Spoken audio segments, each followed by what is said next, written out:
국내 코로나19 백신 접종 시작이 불과 일주일 앞으로 다가왔습니다.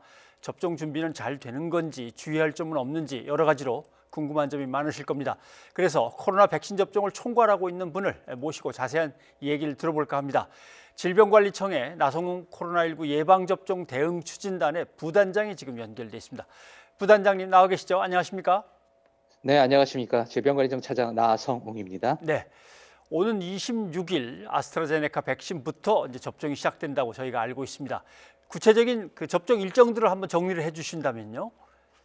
네, 그 요양병원, 요양시설 입원 입소자 및 종사자에 대해서 만 65세 미만인 약 27만 2천 명을 대상으로 2월 26일부터 예방접종을 시작하게 됩니다. 그리고 이 접종 순서에 따라서 그 다음은 고위험 의료기관의 보건의료인, 그다음에 코로나19 1차 대응요원 등을 대상으로 3월부터 또 아스트라제네카 백신 예방접종을 시행하면서 차근차근 파이자 백신부터 또 개량 노바백스 백신, 모더나 백신을 순차적으로 접종할 계획입니다. 네. 지금 이 접종 센터들이 세워지고 있는 거죠? 네, 맞습니다. 예, 센터로 찾아가면 되는 겁니까, 그러면?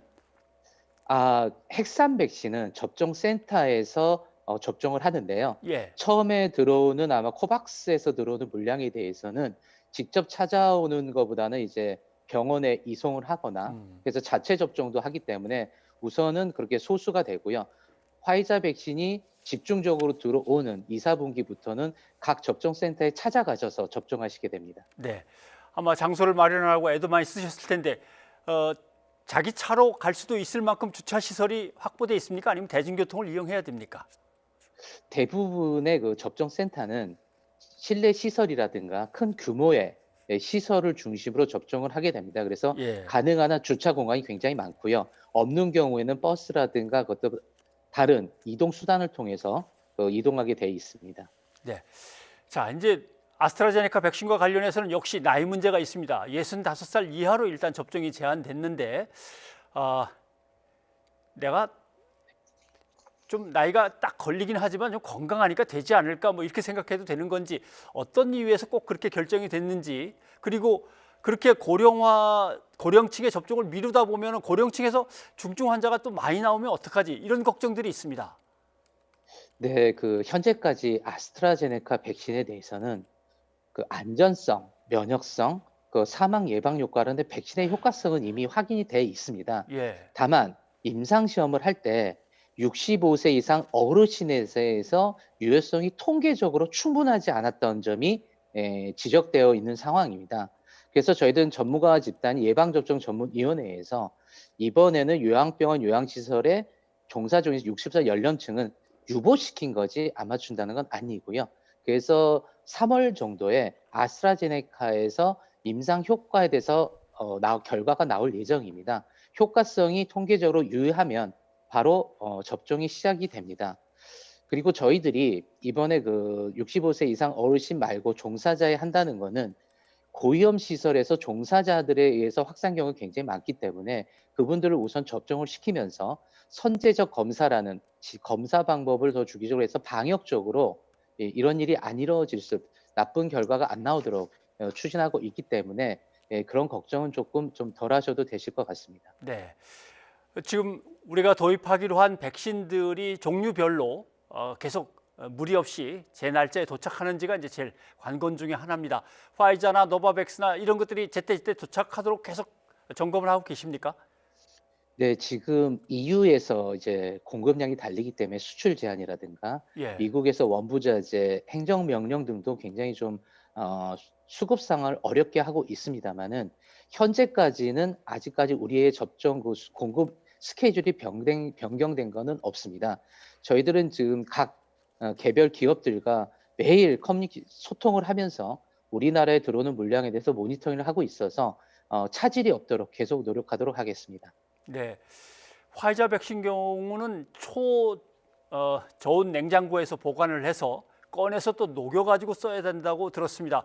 녹인 다음에 다시 얼릴 수는 없을 것 같고 그러면은 해동하면 바로 다 사용을 해야 될 텐데 남게 되면 혹시 방문해서 접종도 가능한 겁니까?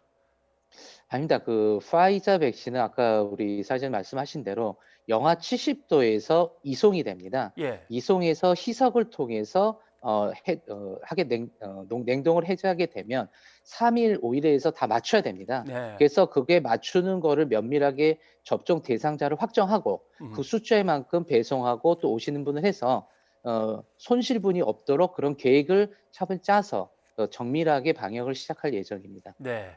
그러면 접종 대상으로 선정되신 분들도 적극 협조를 잘해야 되겠군요.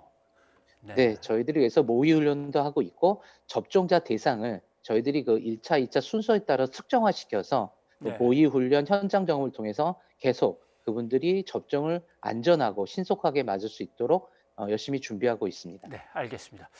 노바백스 백신은 뭐 국내에서 생산한다는 점도 중요하지만 기술 이전 방식이 처음으로 적용됐다고 해서 눈길을 끌었습니다. 세계적으로 백신 확보 경쟁이 치열한데 이렇게 기술 이전을 받는 거는 의미가 큰 건가요?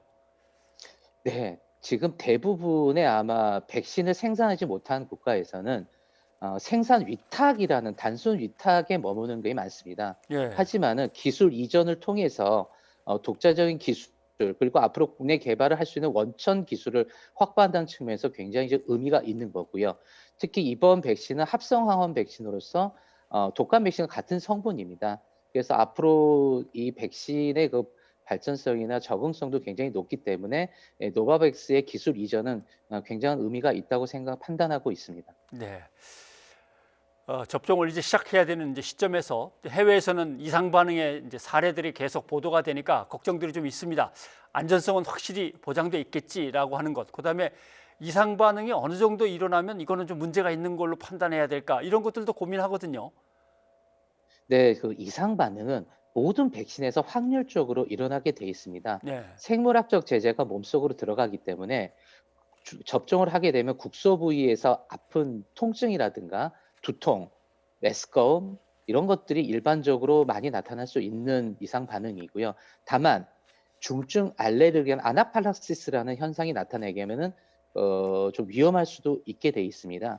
그럴 때는 저희들이 예방 접종을 하게 되면 예진을 하게 되고요. 또 네. 접종을 하되면 30분 동안의 관찰룸에서 대기하면서 이런 이상 반응을 면밀하게 체크하게 됩니다.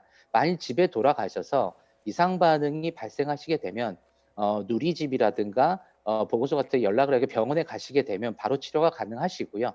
또 여기에 대한 치료비 같은 것도 다 국가가 보상하게 돼 있습니다. 그래서 안전한 그 정보에 따라서 행동하시게 된다면 크게 걱정을 안 하셔도 될 거라고 판단하고 있습니다. 네. 예를 들면 뭐 당뇨라든가 고혈압이라든가 만성질환, 기저질환이 있는 분들이 있으실 텐데 그게 어느 정도여야만 백신을 맞으면 곤란한 건지 아니면 약간의 증세가 있어도 안 되는 건지 이런 것들 참 궁금합니다. 접종 대상이나 주의사항은 어떤 것들이 있습니까? 네. 기저질환이 있으신 분들은 접종을 반드시 받으셔야 됩니다. 안 예. 받으시는 것보다 받으시는 게 위험도를 굉장히 낮출 수가 있습니다. 다만 접종 당일날 발열이라든가 어떤 몸 상태가 안 좋을 경우는 그 예진하고 신고를 하게 되면 그 몸 상태가 다시 좋았을 때 바로 맞을 수 있도록 저희들이 순번을 조정하고 있기 때문에 네. 거기에 대해서는 안심하시고 판단이 안 되시더라도 접종 장소에 오시면 의사 선생님들이 예진을 통해서 몸 상태를 관리하게 됩니다. 네. 외국의 사례들을 보면 역시 접종 장소라든가 아니면 거기에 투입되는 훈련된 인력이 부족해서 어려움을 겪는 걸 종종 봤습니다. 우리들은 뭐 충분히 준비가 돼 있는지 궁금합니다. 네, 저희들은 그 이번 예방 접종은 대규모로 전국에서 이루어지기 때문에 지방자치단체가 지방의사회, 뭐 보건소 등 해서 자체적으로 보건 인력을 확보하고요. 또 저희들 중앙에서는 의사협회라든가 거기서 의정협회를 통해서 거기가 부족하거나 거기 차질이 있을 경우에 바로 지원할 수 있는 그런 체제를 갖추고 있습니다. 의료 인력이 전체로 충분하다고 할 수 없지만 효율적으로 관리하게 되고 효율적으로 접종하게 된다면 또 우리나라가 지금까지 예방 접종에 의해서는 굉장히 대규모 예방 접종 굉장히 많은 경험이 있습니다. 그런 네. 경험을 통해서 의료 인력을 충원해서 차질 없는 예방 접종이 될 수 있도록 하고 준비 중에 있습니다. 네. 잘 부탁드리겠습니다. 예방접종 대응 추진단의 나성웅 부단관님 오늘 여기까지 듣도록 하겠습니다. 고맙습니다. 네, 감사합니다.